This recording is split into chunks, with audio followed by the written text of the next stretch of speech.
সাকিব আল হাসান ও বিতর্ক যেন একই সুতোয় গাঁথা। ক্রিকেট মাঠের রাজা, অথচ বিতর্কের মঞ্চেও তার উপস্থিতি প্রায় সমানভাবে আলোচিত। এবার আবারও বিতর্কের কেন্দ্রবিন্দুতে সাকিব আল হাসান।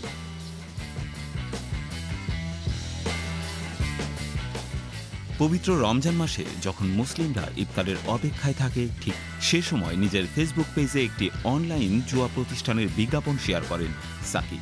এই বিজ্ঞাপনটি ছিল OneXBet নামে একটি জুয়া কোম্পানি, যা এক নিমিষে আলোড়ন সৃষ্টি করে।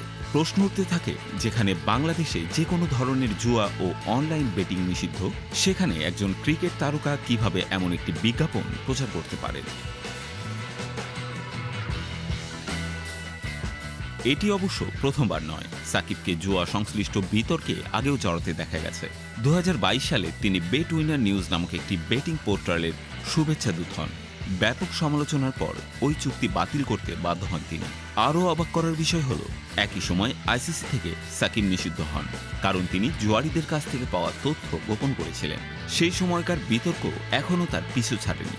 তবে এবার পরিস্থিতি আরও জটিল।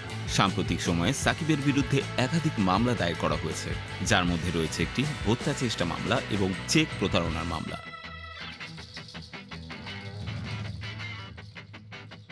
এসব মামলার কারণে তিনি বাংলাদেশে ফিরে আসতে পারেননি এবং বর্তমানে বিসিবির কেন্দ্রীয় চুক্তিতেও নেই। তবে সবচেয়ে বড় প্রশ্ন হচ্ছে, সাকিবের এই কর্মকাণ্ডের নৈতিক ভিত্তি কোথায়?